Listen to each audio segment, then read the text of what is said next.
Despite having a general affinity towards either Uber Smoke or metagames, and playing Draft League for a long time, ever since Aurus days, I've never actually delved into Uber's Draft League format. But recently I decided to sort of correct that, and I have indeed joined a Uber's Draft League. So hello guys, today I'm going to be going through the BBL Draft League analysis. BBL is of course an Uber's league run by Liv, I believe.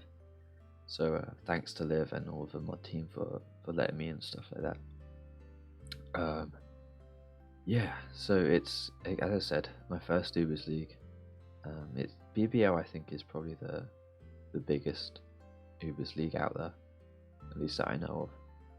So yeah, I got accepted in, and I got put into the top division. There are 3 divisions, being the Arceus division, the Silver Valley and Type Null division as well under it. So I got put in the Arceus division. There's also a Wi-Fi division. But yeah, so it's exciting. Should get a lot of good games and stuff like that. So I figured I'd be bringing you guys out and stuff like that. So yeah, I think I kind of just want to get straight into a draft. Don't want this video to be too long at all, but yeah, so how the draft works is there are Ubers in each sort of tier. So there's 3 tiers that they put it in. There's platinum Ubers, and then there's gold, and then there's silver, and then from there there's a standard point values from 17 to 1. So you can get 1 platinum Uber, or you can get 1 gold and 1 platinum, or 2 platinums, I believe is how it works. So yeah, with that in mind, let's sort of think about how I was approaching this draft. I was 9th pick, so I didn't think I was going to be getting anything too top tier. I think I was fairly confident I'd be able to get something at least decent. I was looking at some stuff like Ho-Oh, that's in the gold tier. I thought that was going to be really good value, because I can get a platinum with that as well. I thought that'd be really good. It's quite a cool cores and teams that I was thinking of using with Ho-Oh. I was thinking of Psycho Complete. Again, that's a gold Uber compared to the platinum. I think those 2 are definitely the top of the gold Ubers in this format. So yeah, let's definitely look at them. I think 9th pick was probably a pretty good place to pick those 2. Also, I just did want to note that a lot of my sort of approach to this comes from a lot of BBL videos in particular. Liv made quite a few of them for like the sort of run up towards season 7, so I did a lot of research onto those. Took note of what people were saying on Discord server in terms of what stuff they thought was good and stuff like that, and my own sort of intuition on what I thought was good and stuff. So yeah, because as I said, I do quite like Uber's formats, but this is Draft League, so it's quite different. Yeah, so going back to the draft process, I was 9th pick, as I said. Unfortunately, Ho-Oh, the Pokemon I was really looking forward to, actually went before me. So I thought, okay, this isn't great, but I still can get some like a Zygo Complete or something like that, and that'd be really good. So yeah, and then it or maybe a sort of like a dark Arceus, because that's really good, and you know, we're sort of going down the draft order and people weren't picking it up. So yeah, I figured that could be a good pick, something like that. But it actually came to me, 9th pick, and somehow I got Marshadow.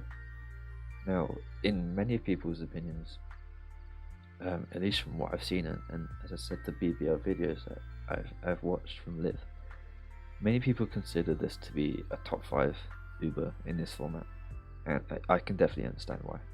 I too think it's a top 5. I think the top 5 for me, probably Mewtwo, Yveltal, Marshadow, Xerneas, and Lunala.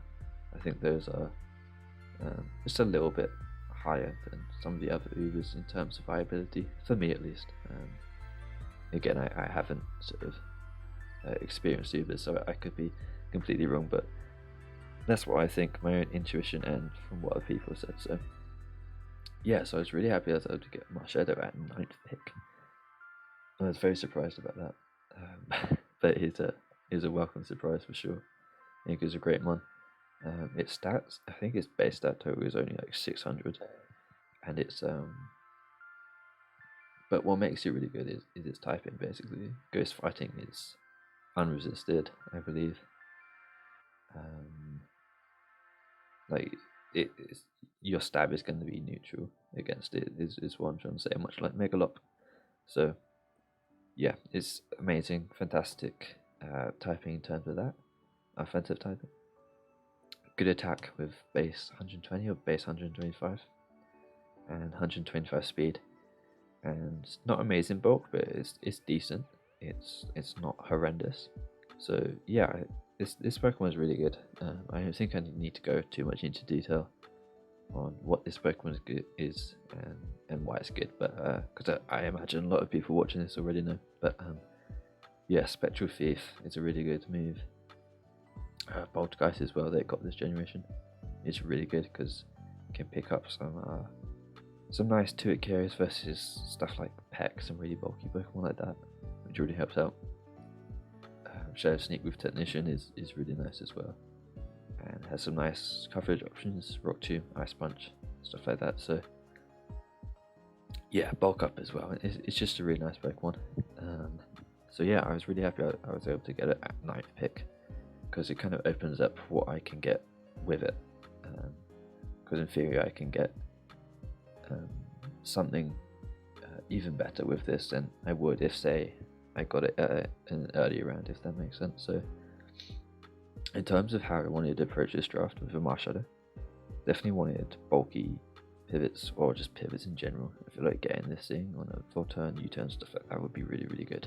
So yeah, definitely wanted to sort of pair it with a bulky water with some sort of momentum move, whether it's teleport or flip turn, whatever, as opposed to a bulky water that doesn't, because there are quite a few in this generation, quite a few like flip turn bulky waters and teleport bulky waters. So it'll seems sort of a bit of a shame to waste that sort of potential. The opportunity cost was definitely quite high if I didn't get something like a Milotic or a Slowbro or something like that with teleport, flip turn, etc. So yeah, that's definitely how I wanted to push it.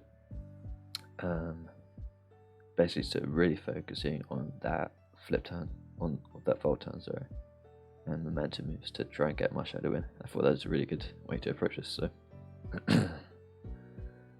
next pick, we went with Megadeth. So originally I wanted Mega Scizor. I thought it was going to be a pair really well with Marshadow.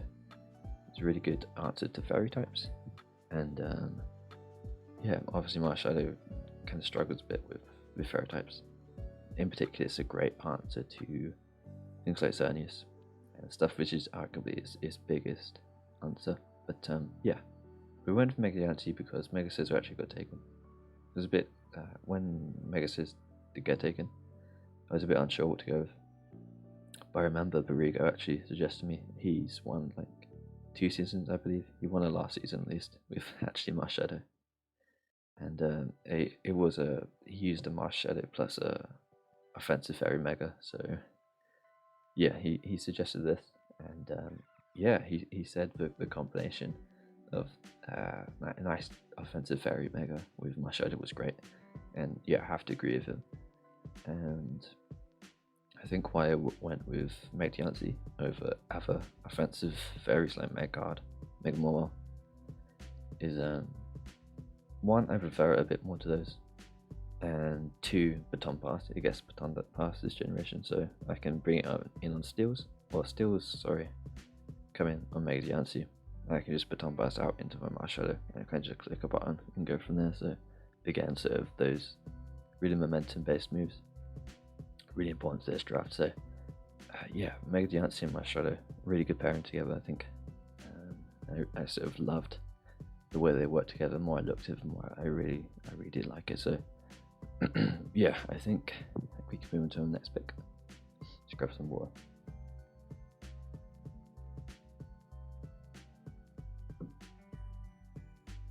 Okay, so next pick, yeah, as you can see, it's a Zapdos. So I figured this was kind of the next thing, the next good thing that was available on the draft board at this point. I believe it was 16 points, and I felt like it just sort of added to my team really well. It pairs really nicely with Megadeth, right? Because Megadeth struggles with steals, can beat steals. Doesn't like ground types, and it can switch into ground types. Doesn't like grass or water types, and it can beat those as well. So I think it paired beautifully with Megadeth. And of course with Marshadow, because of what I said with the whole U-turn, Volt Switch, stuff like that. So yeah, I really like this pick.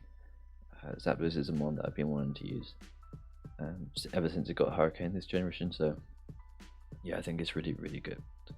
With boots as well, of course. It's just a fantastic bulky mon. Really nice bulky pivot. Getting in that Marshadow and Megadeth and other threats in my team and stuff like that. So yeah, I thought it was a great pick, and yeah, really looking forward to using it. So on to the next one.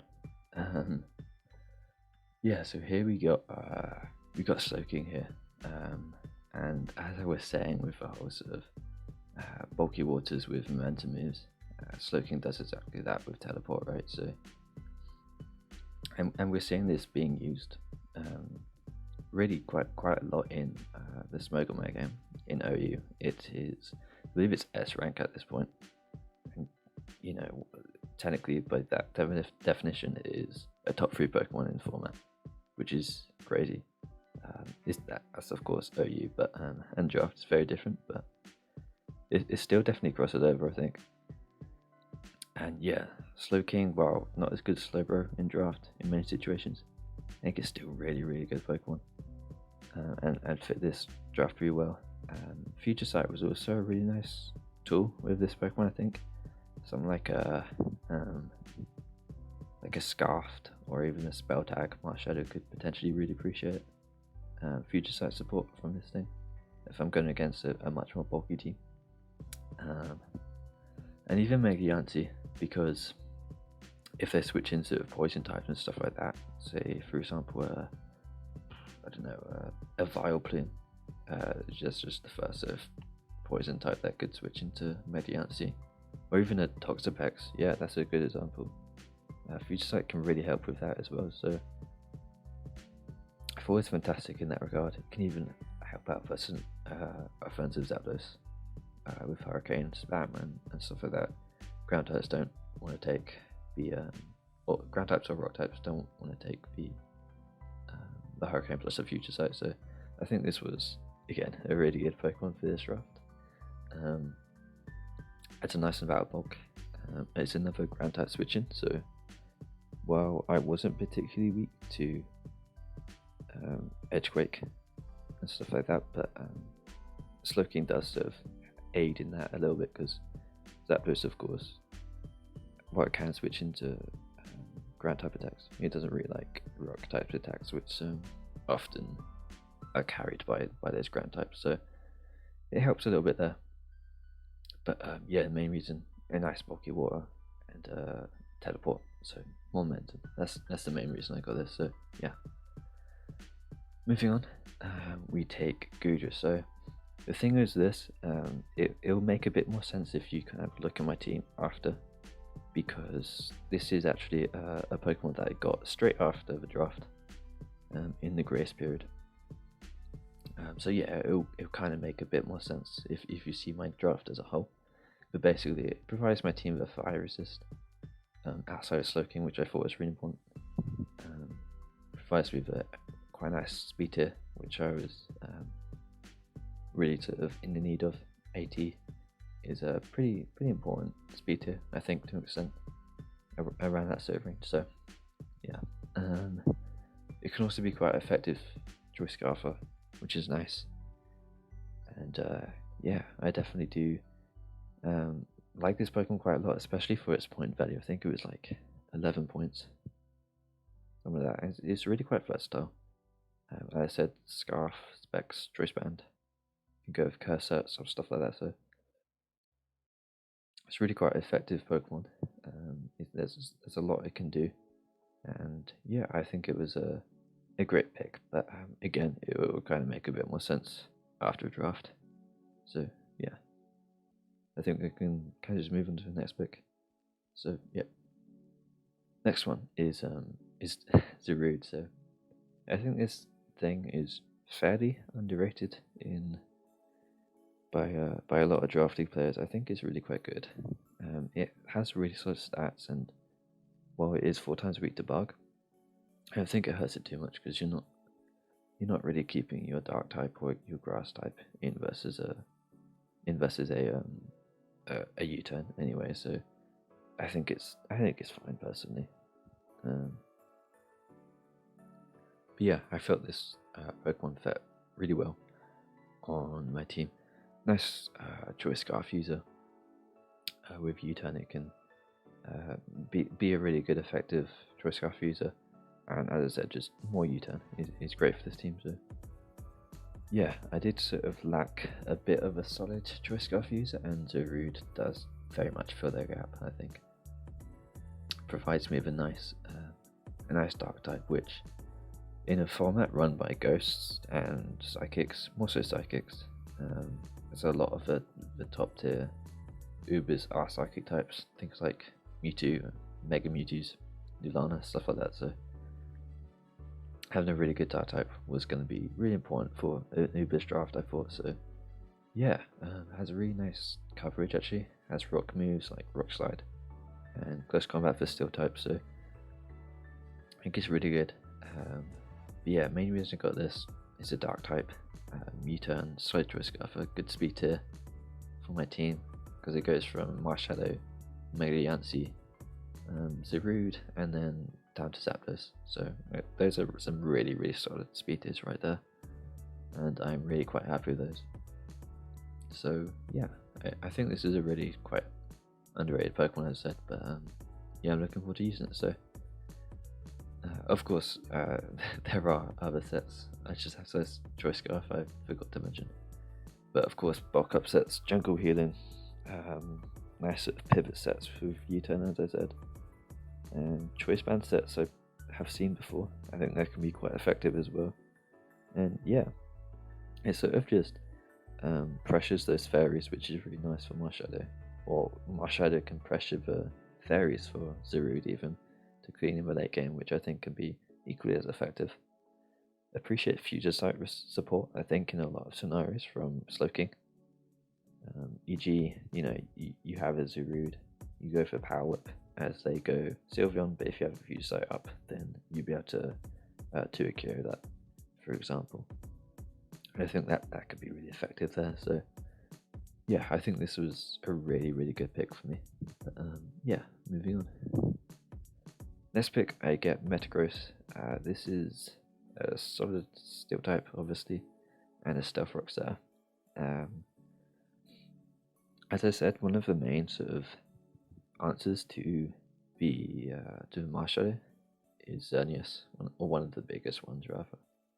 And I think still psychic types are actually really quite good at checking Xerneas, because obviously resist the fairy, but also doesn't get chunked too much by the Focus Blast, as it's of course neutral versus it. So yeah, I feel this was just in general a really good fairy killer, but which I thought was much needed at this point in my draft. But also just a really nice Xerneas check. So yeah, again, it's a nice stealth Rosetta with bullet punch and stuff like that. It can be really quite good. Another form priority. You can never have enough priority, I think. So, or stealth rocks for that matter. So yeah, there's a lot of stuff you can do with this thing. There's some cool trick sets you can run, like Trick Iron Ball and Trick Toxic Orb, stuff like that. So yeah, Choice Scarf as well. I seem a bit mad, but it can be really quite effective. I know it's not exactly applicable, but in Gen 4 I love using Choice Scarf. Metagross I think is really good there. And yeah, what I said, it's not exactly comparable. I do think there is some comparisons that can be drawn from there. But yeah, so again, I really like Metagross on this team. So yeah, mainly for rocks and Fairy Killer, Xerneas check and stuff like that. So yeah, moving on. We went with Gliscor. So this was a really late Gliscor. Yeah, I did actually want something else over this, and I do actually manage to pick that Pokemon up later. I won't reveal it just yet, but yeah. But either way, it's a ground type for my team, which, I mean, ground types are really important for in this format for electric types and all that. This score really gets a lot better check on these electric types because of no HBIs, which is good. It struggles, therefore, it struggles with grass types and water types, and it doesn't have to worry about random ice, HB ice coverage. So, and my point is that my team, I think, deals with grasses and water types really quite well with Goodreads, Zapdos, stuff like that.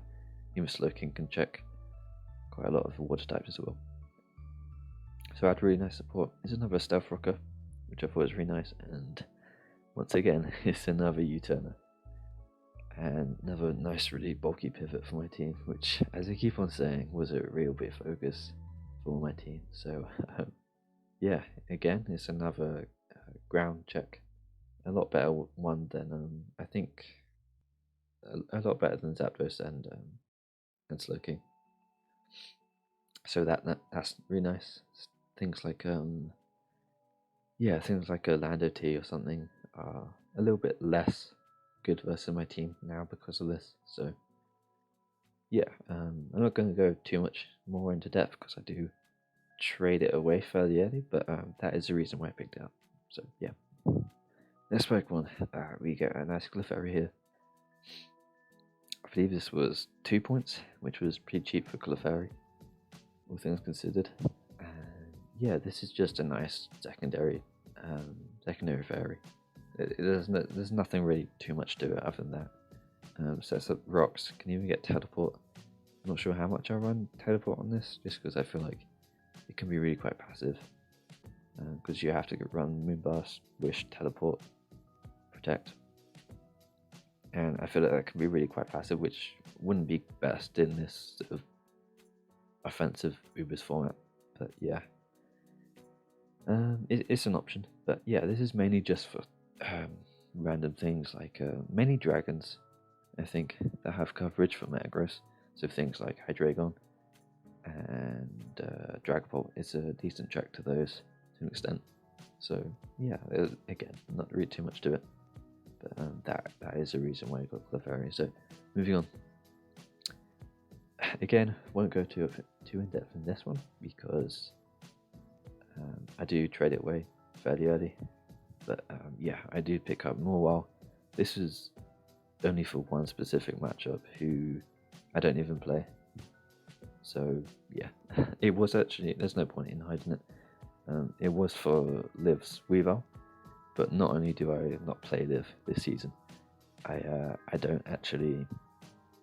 She actually traded it away, so it's useless in that regard. So yeah, it was a nice check to Weavile, obviously resisting its 2 stabs, and my team's really quite weak to Dark Ice coverage, so I figured it'd be a nice grab.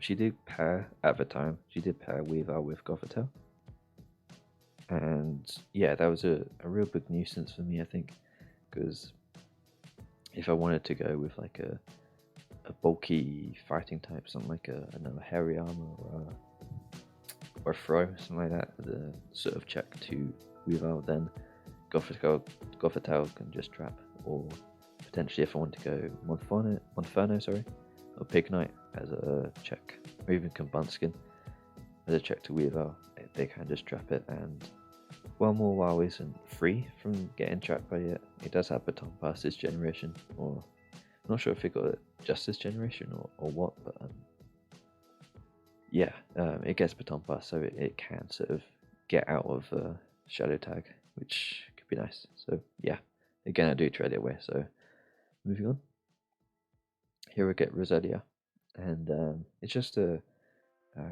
nice grounded poison. That's the main reason I got this. Provides spikes and toxic spikes, which I thought was really good, quite good for my team. Things like Gliscor could appreciate toxic spikes quite a lot. Megadeth obviously really appreciates spikes, and so does Marshadow, I imagine.